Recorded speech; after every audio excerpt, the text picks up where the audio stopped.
pandémie est arrivée, nous sommes restés fermés 15 mois, ce qui a entraîné une perte d'exploitation de 100%.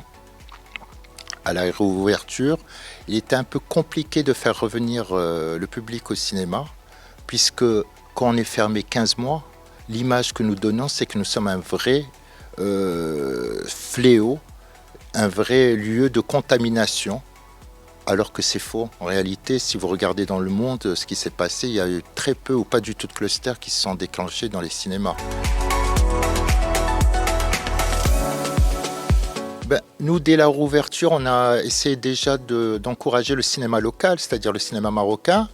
On a rouvert avec le film 30 millions, qui a été lui aussi stoppé net par la pandémie, surtout que c'était un gros film à succès pour le cinéma marocain. Et nous avons repris les sorties qui étaient déjà à l'affiche en 2020, c'est-à-dire en mars 2020, où les films dont nous avons acquis les droits et qui devaient sortir à cette période-là, et qui sont aussi restés, bloqués entre ce qu'on appelle la distribution et l'exploitation. C'est-à-dire qu'à peine ils ont commencé leur exploitation, la diffusion, qu'on en a dû arrêter net. Depuis la réouverture, comme je l'ai précisé précédemment, on a repris avec 30 millions. Il y a eu aussi un gros blockbuster qui est arrivé au mois de juillet, qui est Fast and Furious 9. Actuellement, là, aujourd'hui, il y a le James Bond. Il y a eu quelques productions, des blockbusters qui sont sortis cet été. Malheureusement, on a subi autre chose aussi, c'est-à-dire le couvre-feu à 21h. Donc, comme nous avons la dernière séance à 18h30, les gens à 18h30 sont toujours à la plage. Donc, ça a été vraiment un coup de fouet, un gros coup de marteau. C'est-à-dire, aujourd'hui, on en paye les pots cassés. On est optimiste, de toute façon, on n'a pas le choix. On est obligé d'être optimiste, sinon on descend, on ferme les portes et nous en allons. Mais il y a des grosses productions qui arrivent, de gros films marocains qui arrivent, et je pense que le public reviendra au cinéma parce que ça reste une expérience qu'on ne peut vivre nulle part ailleurs.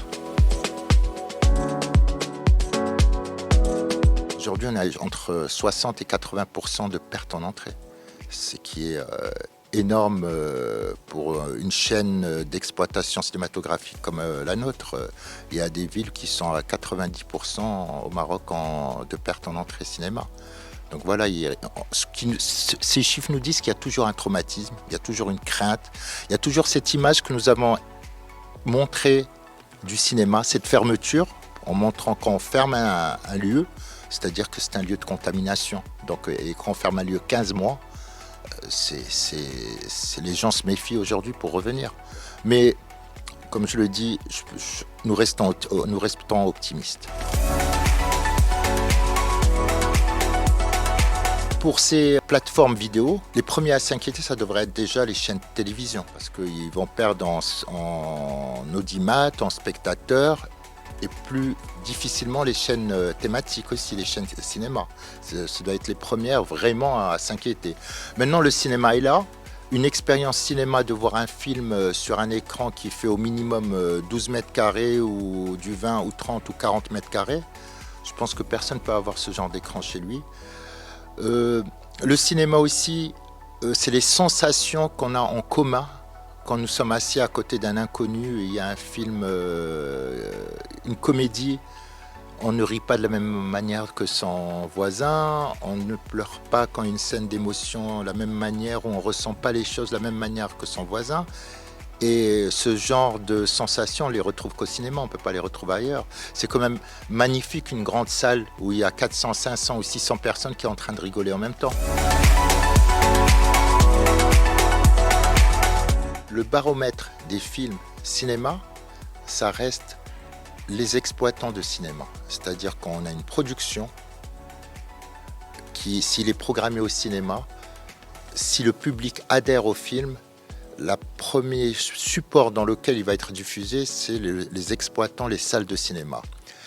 Un film coûte beaucoup d'argent aujourd'hui à produire. Si le producteur n'est pas convaincu du film et qu'il risque de perdre l'argent en exploitation cinématographique, aujourd'hui le seul recours qu'il a, c'est de le mettre sur une plateforme vidéo à la demande, que ce soit Netflix, Prime Video, voilà. Donc il faut savoir aussi que Disney ou Netflix ou Amazon Prime, ils ont normalement, et c'est logique, qu'ils explosent en abonnement pendant le confinement puisque les salles de cinéma sont fermées. Mais je le répète et j'insiste, le vrai baromètre des films, que ce soit en entrée comme en France ou en chiffre d'affaires comme aux États-Unis, ça reste les exploitants de salles au cinéma. Aux États-Unis, on parle en millions de dollars. En France, on parle en millions d'entrées.